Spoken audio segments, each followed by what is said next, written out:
নমস্কার, আমি অর্পিতা। ইচ্ছে ডানার আরও একটি ভিডিওতে আপনাদের সবাইকে স্বাগত। আজ থেকে শুরু হচ্ছে অরুণাচল প্রদেশ ভ্রমণের প্রথম পর্ব।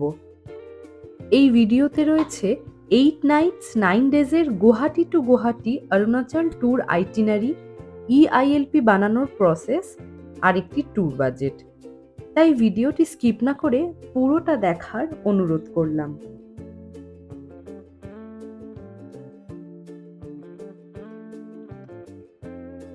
প্রথমে দেখাই ইনার লাইন পারমিট বানানোর প্রসেস। গুয়াহাটি পৌঁছে কোনো ট্যুর এজেন্ট বা আপনাদের যে গাড়ির ড্রাইভার তাদেরকে দিয়েও বানাতে পারেন, আর তাছাড়া নিজেরাও বানাতে পারেন। যে কোনো ব্রাউজার ওপেন করে eilp.arunachal.gov.in বলে একটি সাইট আছে, সেই সাইটে আপনাকে প্রথমে যেতে হবে।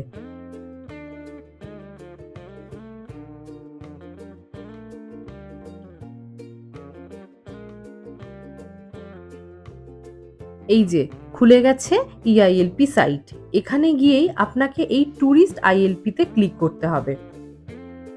ট্যুরিস্ট আইএলপিটা ক্লিক করলে এখানে আসবে অ্যাপ্লাই আইএলপি। অ্যাপ্লাই আইএলপিতে ক্লিক করলেন, তারপরে এলো এই ডিক্লারেশন ফর্ম।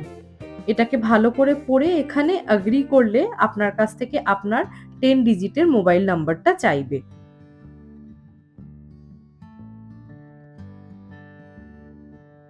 মোবাইল নাম্বার দেওয়ার পরে আপনি এটাকে প্রসিড করবেন, আর মাথায় রাখবেন পার আইএলপি কিন্তু 500 টাকা করে লাগে। হয়ে গেছে রেজিস্ট্রেশন। আপনার ফোনে কিন্তু তৎক্ষণাৎ একটি ওটিপি যাবে। এবার এখানে এসে এই যে ক্লিক হেয়ার করা রয়েছে, আপনাকে সেখানে ক্লিক করলে আপনার মোবাইলে যে ওটিপিটি গেছে সেটা এখানে দিতে হবে।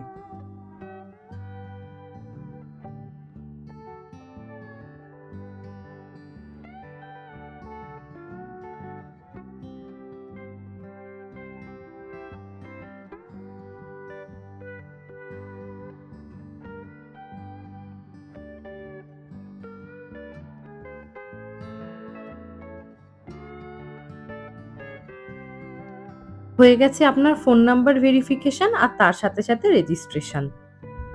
এইটা হয়ে যাওয়ার পরে আপনাকে আবার ট্যুরিস্ট আইএলপিতে যেতে হবে। গিয়ে আবার অ্যাপ্লাই ইআইএলপি করলে আবার আপনাকে আপনার 10 ডিজিটের নাম্বারটা দিয়ে প্রসিড করতে হবে। এবার আপনাকে যে ফর্মটা দেবে সেই ফর্মটা কিন্তু খুব মনোযোগ দিয়ে ফিল আপ করতে হবে। অরুণাচল প্রদেশের কোন দিকটা আপনারা ঘুরতে চাইছেন এই ফর্মের কিন্তু তার সব ডিটেলস দেওয়া রয়েছে। আমরা গেছিলাম তাওয়াং আর ওয়েস্ট কামেং, তাই আমি এখানে তাওয়াং আর ওয়েস্ট কামেংটাই ড্রপ ডাউন লিস্টে সিলেক্ট করে আপনাদেরকে দেখালাম।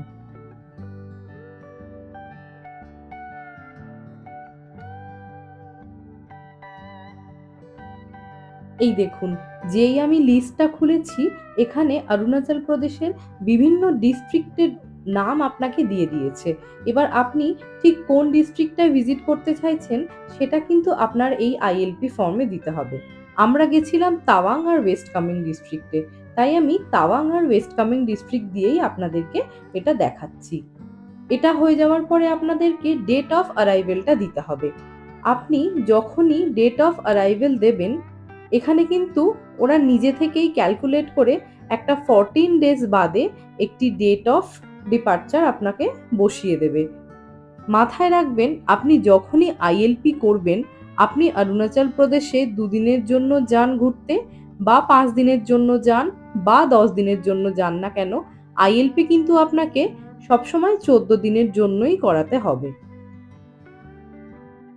এবার দেখুন আমি যে প্রাইমারি ডিটেলসগুলো আমার দিয়েছিলাম সেটা কিন্তু অলরেডি ওরা এখানে নিয়ে নিয়েছে। সবার শেষে আপনাকে আপনার একটি ফটো চুজ করতে হবে। মনে রাখবেন ফটোটা যেন অবশ্যই 500 কেবির মধ্যে হয়, তাহলেই কিন্তু আপনার ফটো আপলোড হবে। আদারওয়াইজ এর থেকে বেশি সাইজের ফটো কিন্তু আপনি এই সাইটে আপলোড করতে পারবেন না।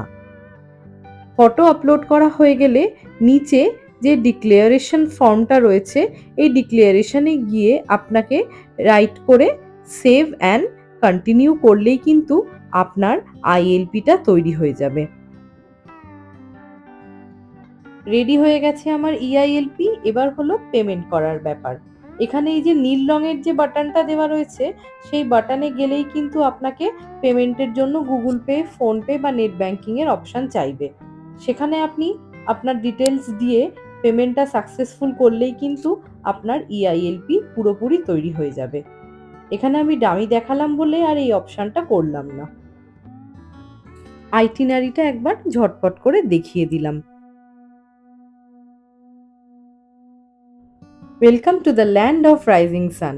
আমি আপনাদের হোস্ট অর্পিতা, নিয়ে যাব আপনাদেরকে অরুণাচল ভ্রমণে। বেরিয়ে পড়েছি বাক্স গুছিয়ে গুয়াহাটির উদ্দেশ্যে। আমাদের ট্রেন ছিল হাওড়া থেকে, বিকেল 4:05 সরাইঘাট এক্সপ্রেস। হাওড়া থেকে গুয়াহাটি যাওয়ার জন্য আরো অনেক ট্রেন আছে, কিন্তু আমরা এই সরাইঘাট এক্সপ্রেসটাকেই বেছে নিয়েছিলাম। এই যে উবের চলে এসেছে, এবার পৌঁছবো হাওড়া স্টেশনে। যে কোনো ভ্রমণে বাঙালিদের কাছে হাওড়া স্টেশনের গুরুত্ব কিন্তু অপরিসীম। প্রত্যেক দিন হাওড়া স্টেশন থেকে প্রচুর ট্রেন ছাড়ে ভারতের বিভিন্ন প্রান্তরে যাওয়ার জন্য।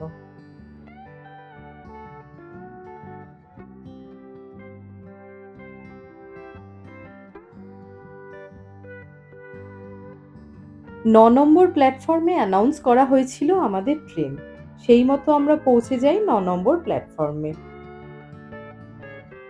এই যে ট্রেন ঢুকে গেছে, আর মাত্র কিছুক্ষণের অপেক্ষা ট্রেনে উঠে পড়ার।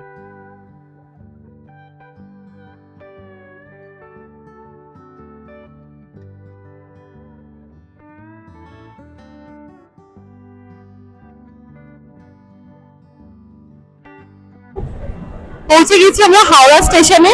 1 2 3 4 5 সরাইঘাট এক্সপ্রেসে আজকে হচ্ছে আমাদের ট্রেন, আর এখান থেকে শুরু হচ্ছে আমাদের এই বছরে অরুণাচল প্রদেশের যাত্রা শুরু।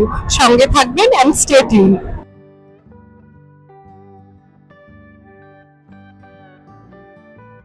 সরাইঘাট এক্সপ্রেসের 3 AC-তে ছিল আমাদের রিজার্ভেশন। মোটামুটি পরিষ্কারই ছিল কামরাটা।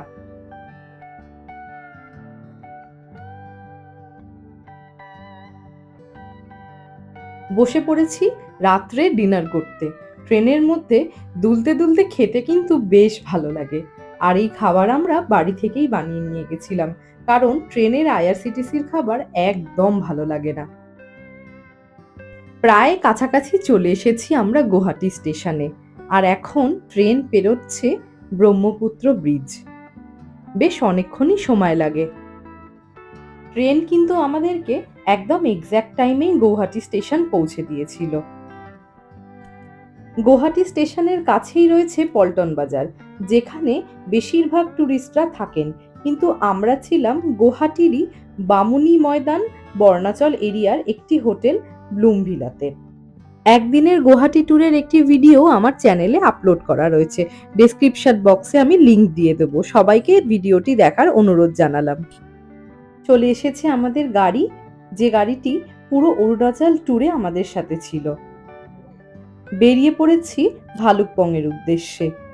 বিশ্বজিৎ দা, যিনি 10 দিন আমাদেরকে খুব সুন্দরভাবে অরুণাচলের নানা দিক ঘুরিয়েছেন, আর সব থেকে ভালো ছিল যে আমাদেরকে কোনো জায়গাতে উনি না পর্যন্ত করেননি নিয়ে যাওয়ার জন্য।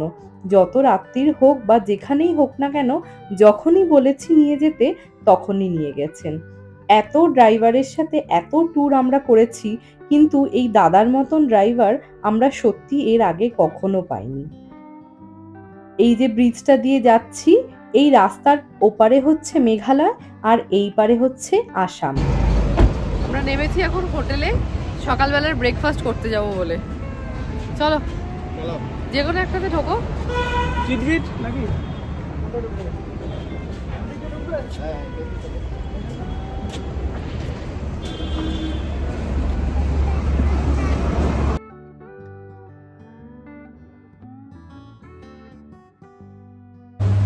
বড় বড় সাইজের পরোটা। হ্যাঁ, কটা খাচ্ছ তুমি? একটা। ব্রেকফাস্ট হয়ে গেছে, বেরিয়ে পড়েছি আমরা এখান থেকে। এবার যাব সোজা ভালুকপং। রাস্তায় সব রকমের সাইট সিনগুলো করতে করতে। NH13 এর ওপর দিয়ে আমাদের গাড়ি ছুটে চলেছে ভালুকপংয়ের দিকে। ধারে পাহাড়ি পথের শোভা দেখতে দেখতে এগিয়ে চলেছি। এই আমরা এসে গেছি ব্রহ্মপুত্র নদীর ওপরের একটি ব্রিজে। যদিও এখানে খুব একটা ফটো তোলাটা অ্যালাউ নয়, আমি পারমিশন নিয়েই তুলছি এনাদের কাছ থেকে। গুয়াহাটি থেকে ভালুকপং পৌঁছানোর জন্য নগাঁও, জোড়াবাদ, তেজপুর হয়ে ভালুকপং পৌঁছাতে হয়। আমরা তেজপুরের খুব কাছাকাছি চলে এসেছি। এখন আমরা পার হচ্ছি ব্রহ্মপুত্র ব্রিজ। বিশাল বড় এই ব্রিজটি পার হতে গাড়িতে করেও বেশ অনেকক্ষণ সময় লেগেছিল। দীর্ঘ রাস্তা জার্নির পরে এখন আমরা নেমেছি লাঞ্চ করতে। এই জায়গাটা তেজপুরের কাছাকাছি একটি রেস্টুরেন্ট, এই যে ভেতরে এই রেস্টুরেন্টটা দেখা যাচ্ছে, এই রেস্টুরেন্টে নেমেছি আমরা দুপুরের লাঞ্চ সারতে। এখান থেকে ভালুকপং এখন অবধি 1 ঘন্টার রাস্তা প্রায়। অলরেডি আমরা 150 কিলোমিটারের বেশি, 150 কিলোমিটার চলে এসেছি। চলুন লাঞ্চ সেরে আবার যাওয়া হবে ভালুকপংয়ের উদ্দেশ্যে। গুয়াহাটি থেকে ভালুকপংয়ের দূরত্ব প্রায় 250 কিলোমিটার। তেজপুরে এই রেস্তোরাঁটার অ্যাম্বিয়েন্স ছিল দারুণ সুন্দর, আর ফুড কোয়ালিটি এবং টেস্টও ছিল অসাম। আমাদের বেশ ভালো লেগেছিল। এত গরমের মধ্যে এরকম জায়গায় একটা এসি রেস্তোরাঁ পেয়ে সবাই ভীষণ আনন্দ পেয়েছিলাম।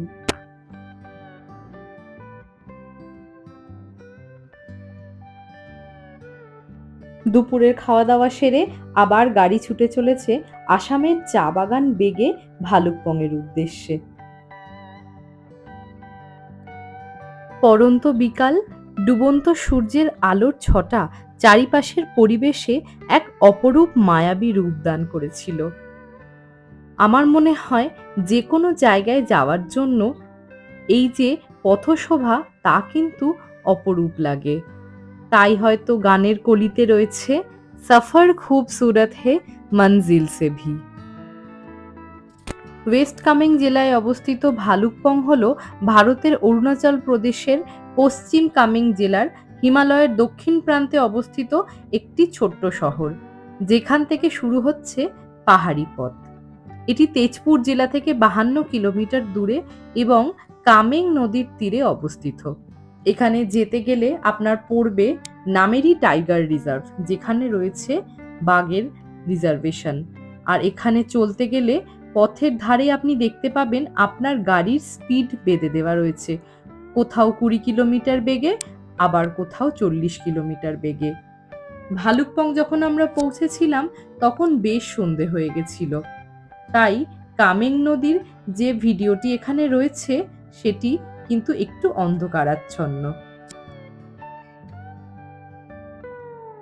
এই দেখুন, পথের ধারে আমাদেরকে স্বাগত জানানোর জন্য ছিল এইরকম কুচোকাচা সঙ্গী।